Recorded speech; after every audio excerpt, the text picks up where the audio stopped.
Hello बच्चों, आज फिर से स्वागत है आपका इस नई वीडियो में।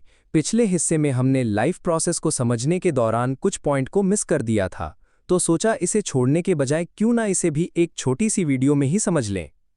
पिछले वीडियो में हमने एक पॉइंट जैव प्रक्रम को समझाया था। एक बार फिर से इसका परिभाषा जान लेते हैं।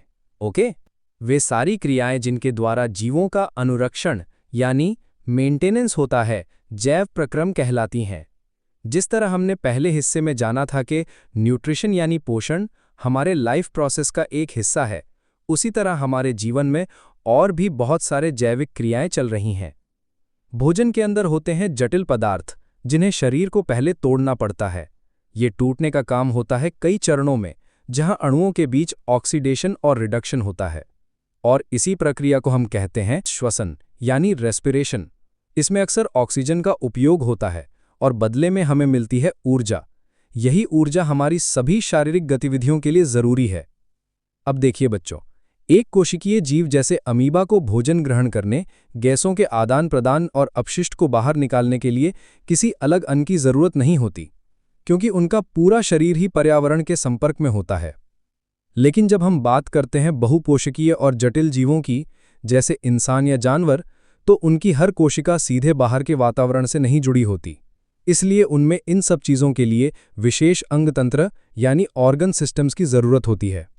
अब समझो, खाद्य पदार्थों और गैसों को एक जगह से दूसरी जगह ले जाने के लिए इन जीवों के पास होता है परिवहन तंत्र यानी ट्रांसपोर्ट सिस्टम।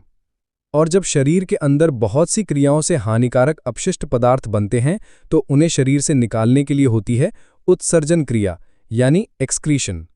सरल जीवों में ये विसरण यानी डिफ्यूजन से हो जाता है, लेकिन हमारे जैसे जटिल जीवों में इसके लिए विशेष अंग होते हैं, जैसे गुर्दे यानी किडनीज। तो अब तक हमने कौन कौन सी जरूरी जैविक क्रियाएं देखी? पोषण, श्वसन, परिवहन और उत्सर्जन। और इसके अलावा हर जीवधारी जनन यानी रिप्रोडक्शन करता है, यानी अपनी संख्या बढ़ाता है। साथ ही साथ उनमें होता है नियंत्रण और समन्वय यानी उत्तेजनशीलता यानी बाहरी वातावरण को महसूस करने की क्षमता। इन्हीं सारी चीज़ों के आधार पर हम सजीवों और निर्जीवों में फ़र्क कर सकते हैं। बाकी अब तक हमने जैव प्रक्रम को अच्छी तरह से समझ लिया है। अब हम अगले वीडियो में स्टार्ट करेंगे पोषण की पूरी प्रक्रिया को, वो भी फुल एक्सप्लेनेशन के साथ। तो तैयार रहिए नेक्स्ट वीडियो के लिए। मिलते हैं जल्द ही कुछ समय के बाद। तब तक आप लोग ज़्यादा से ज़्यादा क्वेश्चन प्रैक्टिस करते रहिए। नोट्स और प्रैक्टिस सेट का लिंक नीचे डिस्क्रिप्शन में दे देंगे। धन्यवाद।